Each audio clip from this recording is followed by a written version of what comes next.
The tale of Boromir is remembered with honor among the deeds of the Fellowship of the Ring. He is seen as a proud and valiant warrior of Gondor, bearing the great horn of his house, the Horn of Gondor, whose call once echoed from the White Tower to the far fields of the realm. Many recall how he blew it upon leaving Minas Tirith, and again amid the breaking of the Fellowship, when orc arrows struck him beside the waters of Parth Galen. To most, the horn was but a signal of Gondor's need, a call for aid, a rallying of allies, a noble trumpet of the West, and its shattering is remembered simply as a tragic token of Boromir's fall, a symbol of the doom that pursued the Fellowship from Rivendell to Rauros. Such is the tale, as it is commonly told that a hero died, a horn was broken, and with it ended the chapter of Boromir's brief hope. Yet this is only the surface of a story far older than Boromir himself, for the Horn of Gondor was not merely an heirloom of war, nor a device for summoning riders in the night. Its lineage stretches back beyond the founding of Minas Tirith, beyond the exile of Elendil, beyond even the last days of Númenor. It carried within its curved white form the memory of oaths sworn in the West, oaths that shaped the destiny of the line of kings, and later of the stewards who guarded their throne. In ancient writings, fragments like wind-worn leaves from a forgotten chronicle, there lies a whisper of a deeper meaning, that as long as the horn remained whole, the bond between Gondor and the lost West endured, and its breaking was not only a sign of Boromir's death, but the breaking of something older, more fragile, and far more perilous. If this is true, then a question arises that few have dared to ask. What ancient oath slept within the Horn of Gondor, and what doom awoke when it was broken? Before the horn ever rested at Boromir's side, it belonged to the House of the Stewards for more than 2,000 years. It was said to be fashioned from the horn of a great wild ox of the sea, a creature of Númenor and bound with silver, and it would not pass a year in which it was not blown at least once in memory of its origins. Yet the tales most men recall are but echoes of a deeper truth remembered in lore. For the horn was the last gift of the kings to the stewards in the early days of their rule, and with it came a charge as weighty as the white rod that symbolized their office, to guard the realm until the king should return. But the origin of that charge lies older still. In the twilight of Númenor, there was a company known among the faithful mariners and captains who refused the shadow of Ar-Pharazôn and Sauron.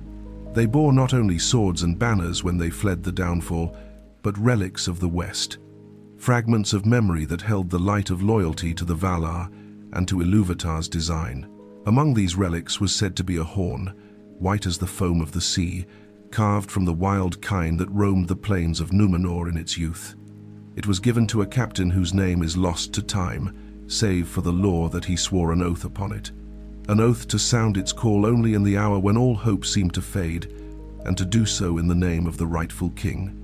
That was the horn that crossed the storm-torn seas with Elendil and his people, and though its wood and silver bindings were reworked in the age that followed, its heart, the curved white horn, remained the same. Thus the Horn of Gondor was born not as a war trumpet, but as a vessel of oath and memory, a promise carried in sound. The stewards received it from the last king of Gondor, as a sign of trust that they would guard the realm, not claim it, and each steward after swore to uphold that silent vow. But with every passing generation, as the line of kings grew distant and the shadow of the East returned, the original oath was remembered less, and the horn became to most a relic of battle rather than of promise. Still, some in the House of Húrin whispered that so long as the horn remained unbroken, the line of the stewards would not fail in their duty, nor would the last grace of Númenor entirely depart from Gondor. And so the horn passed from father to son, a silent watcher on the wall of years, until it reached Boromir. Before he set forth for Rivendell, Boromir blew the horn as was custom, and the sound rolled through the White City and was heard upon the northern fields. Many took it as a noble farewell, but others, schooled in older lore, felt a chill upon the wind, for the horn had not been blown beyond the borders of Gondor for generations. To sound it upon the long road was an echo of that first oath, a call toward a lost king, toward hope long forsaken. And some wondered whether the horn had begun to awaken. In the days of the stewards, the horn's tale was woven into the customs of Gondor. The Red Book and the Annals of the North record that the horn was a mark of the captain of the White Tower, and that its sound was feared and honored alike. When it rang across the Pelennor in the years before the war, farmers left their plows, soldiers took up spears, and riders turned their horses toward the city. It was a call that stirred the blood of men. Denethor, stern and proud, knew the horn's lineage better than most. He placed it in Boromir's keeping not merely because he was his eldest son, but because he believed Boromir to be the mightiest of his line, the one most worthy to bear its burden. For Denethor saw in Boromir the very image of the kings of old, a leader born to stand against the shadow. In the Council of Elrond, Boromir spoke of Gondor's valor, and the horn hung at his side like a fragment of the White City itself. He revealed its name with pride. Loud and clear it shall sound in the valleys of the north, and Elrond answered with a memory older than Boromir knew. Slow should you be to wind that horn again, Boromir, until you stand once more on the borders of your land, and dire need is on you. This answer, preserved in the lore, hints at an understanding among the wise that the horn's true power was bound to Gondor, and the oath within it not meant to be called lightly beyond its land. Yet Boromir, valiant but proud, trusted strength over caution. In the wilds he sounded the horn in defense of the hobbits, and again when the orcs assailed him by the waters of Nen Hithoel, the sound rang out through forest and hill and was answered only by the cruel hiss of arrows. The horn was cloven in two.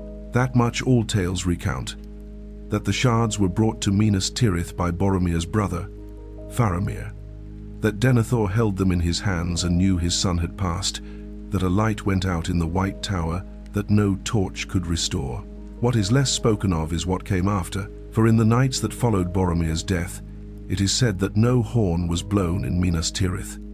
Not at dawn, not at dusk, not in memory or in muster. The ancient custom was broken as silence fell over the city, deep as the sea, and some among the law wardens whispered that a long-held watch had ended, and a promise older than the stewards had slipped like foam beneath a dark wave. At this moment, when the horn lay broken, the history known to most concludes. Boromir is mourned, Gondor grieves, and the war moves on.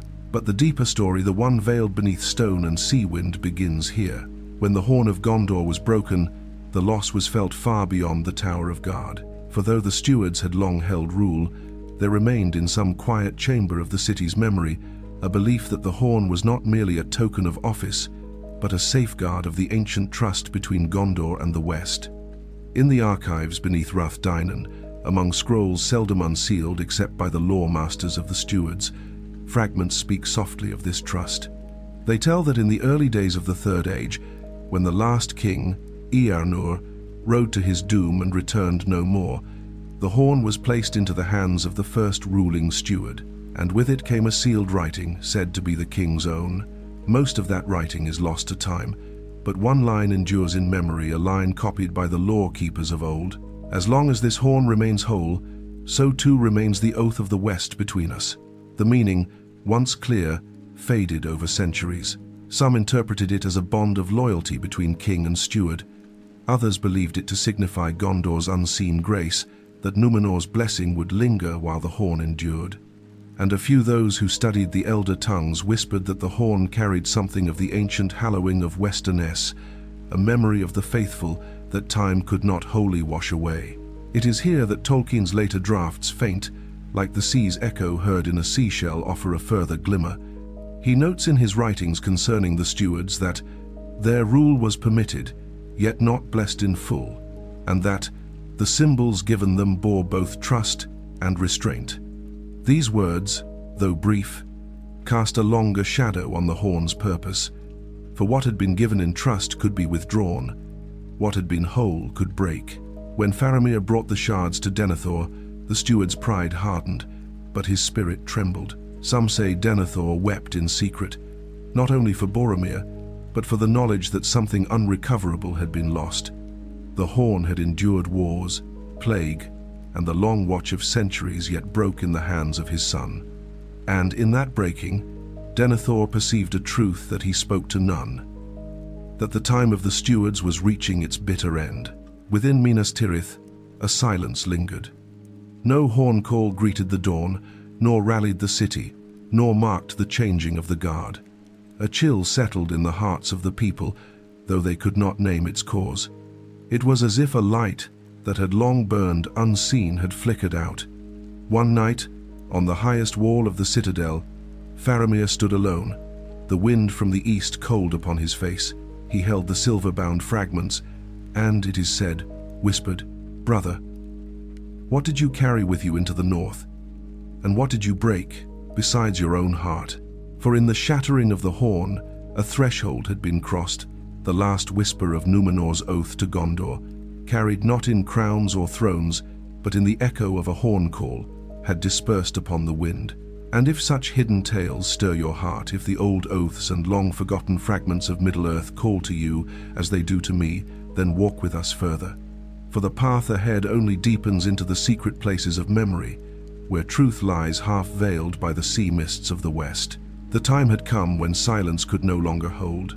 This was the hour in which the oath within the horn at last demanded to be answered. Far from Minas Tirith, amid the golden eaves of Lothlorien, Aragorn, son of Arathorn, received the broken horn with sorrow. He held the shards as one might hold the remnants of a star fallen from the sky, with reverence and with an understanding deeper than words. For Aragorn was not only a chieftain of the Dúnedain, he was heir to the line of kings that had once bestowed the horn, and whether through heritage or some voice carried down the long ages from the west, he felt the weight of its sundering. In that quiet hour beneath the trees of Caras Galadon, a hush lay over the company. The sound of Nimrodell's waters whispered of journeys and endings. Aragorn spoke softly. More to the wind than to those beside him, so passes the last call unbroken from the west, and the hour foretold draws near. 2. Gimli did not understand his words, nor did Legolas fully. Yet the elf perceived a stirring beyond mortal grief, a change in the air, as though a tide long held back was turning. For the horn had not broken in vain. Its shattering toll was not only doom, but awakening. The oath bound within it, the promise carried from Númenor to the faithful, from Elendil to the stewards, could not sleep any longer. If the stewards had forgotten its origin, the world had not. If Gondor had preserved only the vessel, the sea had preserved the sound. The breaking of the horn was the unbinding of the last tether holding the age of borrowed rule. It was the moment when the West released its hold, and the choice long delayed was set before Gondor. Rule must return to the rightful line, or the realm fall into shadow without its name. The stewards had guarded well, yet their watch was never meant to be eternal. The horn's sundering was the silent herald of change. Like the withering of the white tree, or the fading of the seeing stones, it signaled a turning of the world. On the eve of the war, when the beacons were lit, and Rohan rode to Gondor's aid, some Rohirrim swore that they heard, faint and distant, an answering note not from horn or man, but from far over the sea. A single clear call, like silver on the wind, echoing as if from forgotten shores.